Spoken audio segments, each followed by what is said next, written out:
Alors quand Ludovic m'a proposé cet exercice, évoqué devant vous comment on passait de directrice du comité régional du tourisme à présidente d'un office de tourisme métropolitain comme celui de Bordeaux, j'ai sauté sur l'occasion, je me suis dit oui, c'est une bonne idée. Et puis en y réfléchissant, je me suis rendu compte que c'était peut-être plus intéressant d'évoquer avec vous comment on passe de directrice d'un comité régional du tourisme, même si ça fait quelques années que je ne le suis plus quand même, je précise, à élue vice-présidente d'une métropole, parce qu'en fin de compte, vous avez tous les jours des relations avec des élus, vous êtes aussi dans ce contact avec les élus, je vais vous dire comment moi je l'ai vécu de l'intérieur.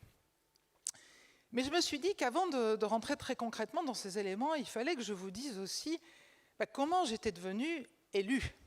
Parce qu'en fin de compte, il n'y a pas de lien direct. Alors on pourrait se dire, oui, entre directrice du comité régional du tourisme et élue en charge du tourisme, vice-présidente en charge du tourisme de la métropole, il y a un lien. Le lien, c'est quoi? C'est le tourisme. Mais en réalité, le lien, c'est l'engagement. Et je vais vous expliquer pourquoi ce lien, pour moi, c'est l'engagement. En fin de compte, si je ne m'étais pas engagée, si je ne m'étais pas engagée dans la politique, si je n'avais pas voulu changer le monde quand j'étais jeune, eh bien, je ne serais jamais devenue directrice du comité régional du tourisme. En fin de compte, je crois assez peu à l'inné et plus à l'acquis, mais rien ne me prédisposait à travailler dans le tourisme. Mon père était prof de gestion et de marketing, ma mère conseillère d'orientation dans les services sociaux de la SNCF. D'une certaine manière, je n'étais pas non plus prédisposée à être militante d'un parti politique. Et pourtant, si, d'une certaine manière, et je vais vous expliquer les deux raisons de cet engagement. Le premier, il vient de l'histoire de mon père. Mon père a eu la mauvaise idée de naître à Berlin, juif, en 1935. Il a fui avec sa famille, ils sont réfugiés dans le sud-ouest, et je vais synthétiser très rapidement, mais le père de mon père, quand il avait 7 ans, a été arrêté par les Français, déporté par Maurice Papon, et des 1000 personnes qui faisaient partie de son convoi, seulement 11 personnes sont revenues. Et si, quand on me pose une question, je réfléchis d'abord à la question qu'on me pose, et quand on me donne un ordre, je réfléchis d'abord au bien fondé de cet ordre, je suis certaine que ça vient de cette histoire familiale. D'un autre côté, ma mère vient du centre de la France. Au contraire, elle a été dans une école catho, tellement traditionnelle que quand elle a voulu élever ses enfants, elle s'est dit, moi je vais faire totalement différemment, je vais faire du catéchisme à la maison. Alors le catéchisme à la maison, c'était quoi? On discutait des questions de société. Je me souviens qu'à l'époque, il y avait encore la peine de mort, donc on se disait, est-ce qu'on est pour ou contre la peine de mort? Vous voyez, c'est-à-dire très peu de Dieu et beaucoup de questions sociales. Et je dois à ma mère certainement aussi cette idée de l'engagement, du bien commun, voilà. Et il est sorti de ce mélange entre les deux, le fait que très jeune, j'ai eu envie de faire de la politique. Alors j'ai suivi mes premières élections, j'allais dans le Préau écouter, à l'époque il n'y avait pas Internet, aller écouter des débats, j'avais 12 ans, et à 14 ans j'ai décidé de m'engager dans une organisation de jeunesse.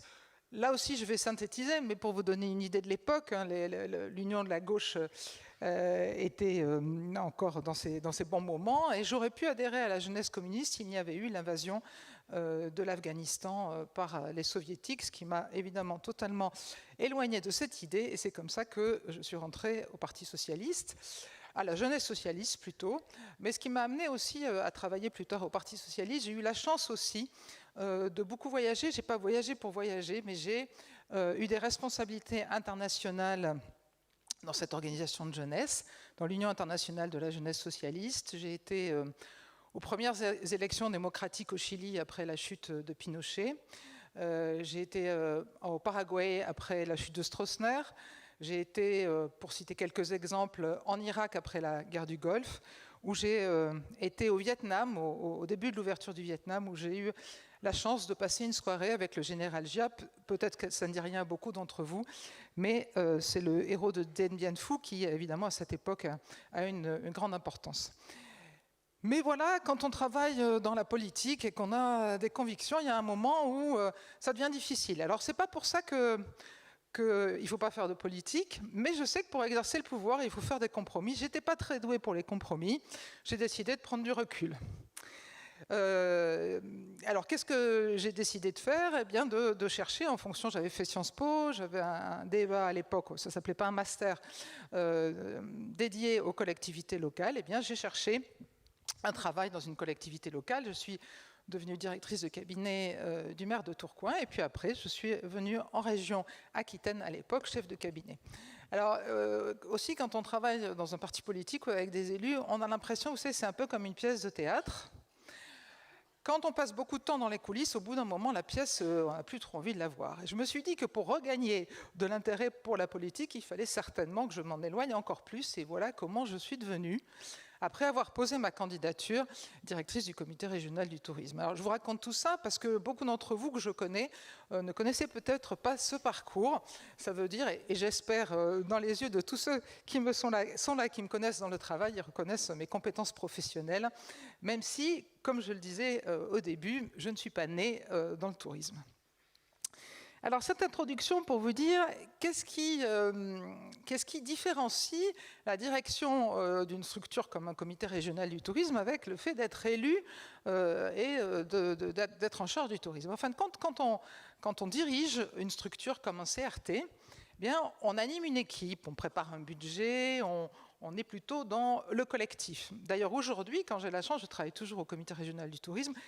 Quand j'y vais, ça me repose d'être avec des gens qui connaissent comme moi ce domaine. Vous voyez, c'est un peu comme quand je vais à l'office de tourisme en tant que présidente, même si bien sûr c'est pas pareil d'être présidente, hein, puisqu'on n'a pas les mains dans le cambouis, mais c'est reposant d'être avec des gens qui comprennent de quoi on parle, qui connaissent ces enjeux, qui sont au cœur de vos préoccupations. Mais quand vous êtes élu, vous faites partie d'un collectif. Et ce collectif, en fin de compte, le tourisme, ça l'intéresse... Vous voyez, pas obligatoirement de manière très forte. Imaginez quand vous êtes dans une métropole, vous avez toutes les questions de la mobilité, vous avez les questions des ordures ménagères, vous avez les questions de la planification urbaine, du fleuve, enfin bon, donc le tourisme, c'est jamais qu'une toute petite partie. Donc ça veut dire que ça demande énormément d'énergie pour intéresser, convaincre ses collègues sur un sujet qui est, somme toute, à la marge de leurs préoccupations. Et ça, je crois que j'en ai jamais autant pris la mesure qu'en devenant moi-même élu en charge du tourisme. Deuxième différence aussi, quand on est à la tête d'un office de tourisme ou d'un comité départemental, comité régional, et quelque part, Luc Bozon le montrait tout à l'heure, eh bien, il y a des élus, il y a une collectivité qui définit une stratégie, et à l'intérieur de cette stratégie, eh bien, on met en place des actions, un plan marketing ou ce qu'on a envie de faire par rapport à cette stratégie.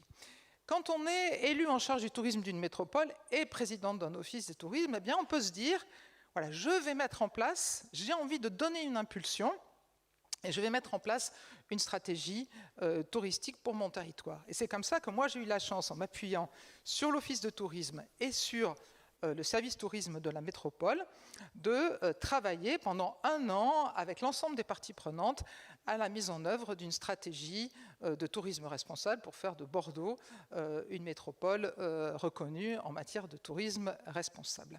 Donc ça aussi, c'est une différence entre les deux univers.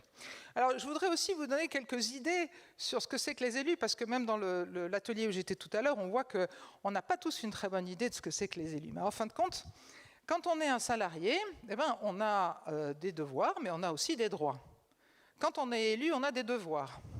Si moi, le week-end, je ne sais pas trop ce que c'est, si j'ai fini tard le dimanche, peu importe, le lundi, il faut y être. Alors, je ne me plains pas, hein, mais c'est juste que, vous voyez, il y a une espèce d'engagement qui fait que on ne pose jamais ses valises quelque part, on n'est jamais... Et ça, quand même, c'est une grosse différence, parce que je travaillais beaucoup quand je dirigeais le CRT, mais somme toute, j'avais quand même des moments pour me reposer. Aujourd'hui, j'en ai moins.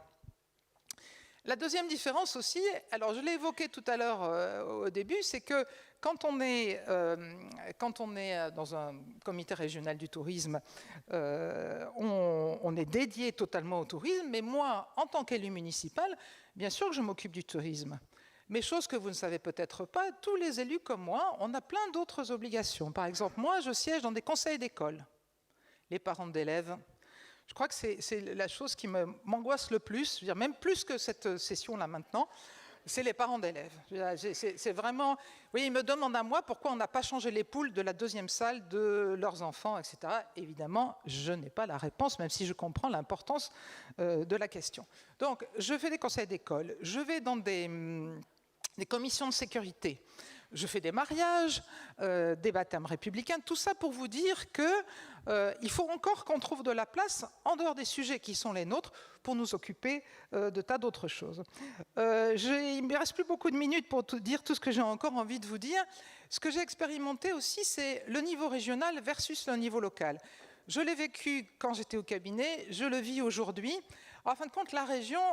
c'est un niveau, bien sûr, extraordinaire, mais on est toujours loin, d'une certaine manière, enfin, on n'est pas loin de ce qu'on réalise, mais on est partenaire des autres sur des actions concrètes. C'est les autres qui impulsent, enfin, vous avez une stratégie, les autres vous proposent, par exemple, des dossiers, et vous les financez. Quand on est dans un office de tourisme ou dans une commune, on met en œuvre directement des actions. Et ça, c'est extraordinaire. Alors, c'est bien sûr la difficulté d'avoir des commerçants, des hôteliers tout près, mais c'est aussi l'avantage. Ça veut dire que vous faites quelque chose, vous voyez immédiatement le résultat de ce que vous faites. Un petit mot sur la place des femmes. C'est très difficile en politique. On a même été en situation de compter le nombre de minutes de prise de parole. Alors, je le dis, vous allez me dire, c'est une banalité, mais c'est bien de le rappeler. Un homme, il parle pour parler. Une femme, elle parle si elle a quelque chose à dire. Et ça va bien avec ce qu'on a dit tout à l'heure. C'est vraiment rentrer dans malheureusement, dans nos chromosomes et dans les habitudes qu'on a prises. Pendant ces 20 dernières années, j'ai vu une révolution vraiment dans les métiers du tourisme. On parlait de révolution industrielle. Je crois qu'on ne prend pas la mesure de ce que vit notre industrie. Alors, on a parlé beaucoup d'Internet ici. Et je crois que la problématique environnementale, elle nous oblige complètement à revoir même ce que c'est que fondamentalement le tourisme. Comment on a envie de faire découvrir nos territoires et comment on est obligé de s'adapter parce que ça nous sort quand même de ce qu'on avait l'habitude de faire. Et moi, quand j'entends certains élus se plaindre de tous ces touristes, qui la plupart du temps sont des Bordelais assis à une terrasse, hein, parce que il n'y a malheureusement pas autant de touristes à Bordeaux que de gens assis sur les terrasses, j'ai été obligée de leur rappeler que les vacances, c'est un droit social acquis. Et je pense que c'est bien de se le rappeler, parce qu'à force de s'excuser presque parce qu'on travaille dans le tourisme, on en oublie à quel point prendre des vacances, et alors le terme vacances dans toute sa globalité, c'est quelque chose d'absolument essentiel. Et comme il me reste encore une minute pour vous parler, je voudrais remercier en fin de compte les collaborateurs avec lesquels j'ai travaillé, que ce soit au comité régional du tourisme, aujourd'hui à l'office de tourisme et au service de la métropole, au service tourisme. Parce qu'en fin de compte, j'ai beaucoup appris avec eux. S'occuper d'une équipe, qu'on soit président ou directeur, eh bien c'est interagir avec des êtres humains. C'est pas tous les jours facile, hein. Moi je dis pas que ça a toujours été facile, mais qu'est-ce que ça m'a fait avancer? Ça m'a fait voir le monde différemment. Ça m'a fait me poser des tas de questions aussi sur ma manière d'être. Et aujourd'hui, je suis fière de travailler dans cette filière et de poursuivre mon engagement.